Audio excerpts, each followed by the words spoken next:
Hi, I'm Eva Keen. I'm a naturopath specializing in fertility and co-founder of naturalfertilityprescription.com, a website dedicated to providing you with alternative fertility solutions where you can find a wealth of information on how you can restore your fertility naturally.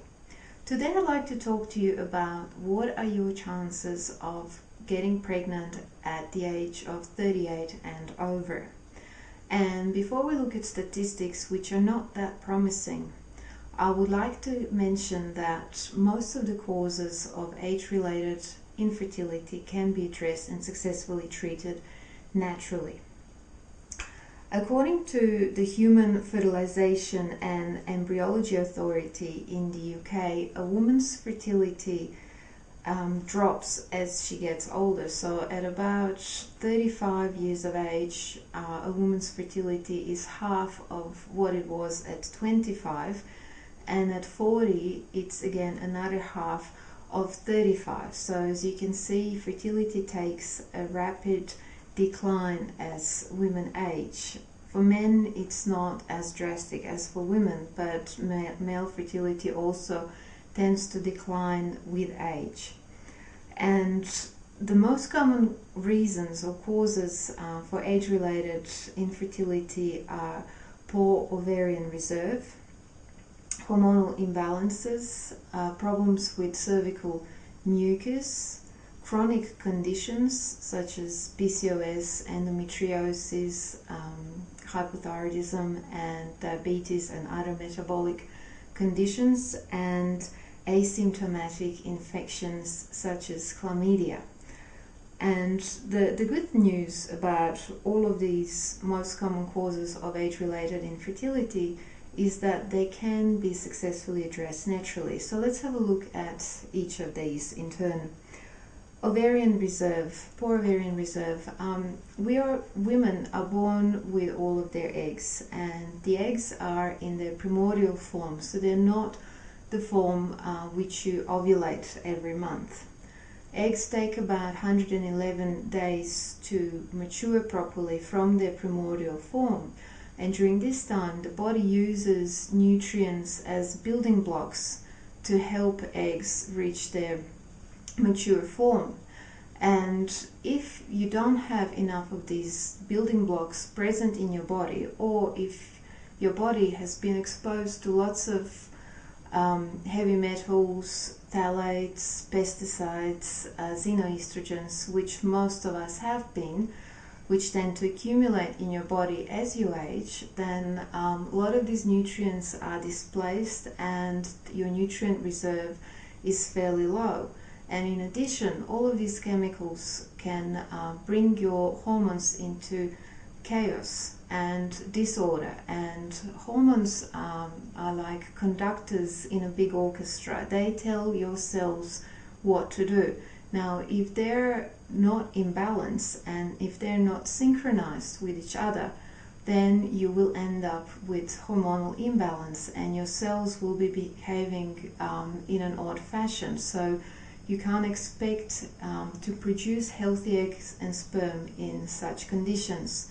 And the good news is that you can actually address this. You can treat heavy metal toxicity, you can minimize your toxic load, and you can improve your nutrient reserve.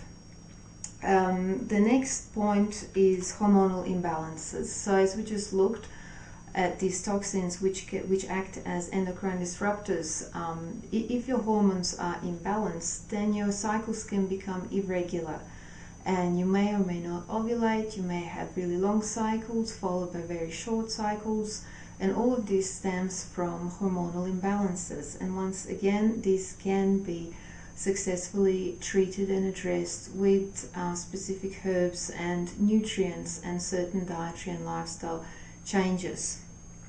The issue with cervical mucus is that cervical mucus as we age can change, and it can become less fluid or less viscous. And when it's like that, or when we have presence of toxins or pathogens in a mucus, then that mucus becomes acidic and hostile to sperm, so sperm can't survive, and this doesn't aid your chances of conception.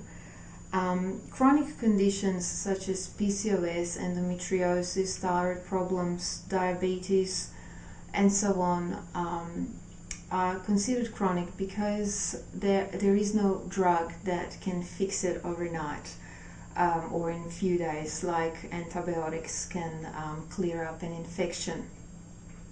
So the issue here is that unless these conditions are managed properly with dietary changes, with lifestyle changes, with specific nutrients and some herbs, they are poorly managed. And unfortunately, modern medicine does not have answers for chronic conditions, and you often have to resort to taking medication for a very long period of time, in some instances for a whole lifetime. And this is where naturopathy and natural therapies are very successful, because they can manage chronic conditions fairly well, because they address them from all possible angles. And PCOS, endometriosis, thyroid problems, they all have specific protocols in naturopathy, which when followed properly can be managed and treated to the point that you are symptomless. And once you don't have symptoms, you are considered condition-free. Now, even though some of these conditions are, so to speak, incurable, you can manage them to the point that you can conceive naturally, even if you are in your late 30s or early 40s. And asymptomatic infections. These sort of the infections we're talking about here are things like chlamydia and other STDs, and unfortunately STDs are becoming more and more common. And although nobody would like to think that they might be carrying an STD such as chlamydia, they're actually very frequent. Actually, statistics show that 1 in 5 Americans are infected with some form of STD, and about 80% of those who do have it don't know that they have it. So STDs can be tested for very easily, and their treatment, depending on the type of STD, is fairly straightforward. And if they're left untreated, they can contribute to infertility and to miscarriages. So it is prudent to have that checked out. And if you have an STD such as chlamydia, have it treated and make sure that your partner is treated as well. Otherwise, he or she can reinfect you again. So these are the 5 most common causes of age-related infertility, and as you can see, they can be addressed and treated naturally and prevented in some cases. So that's the end of our topic for today. I would love to hear from you, and please leave us your comment, and thank you very much for watching. Bye bye.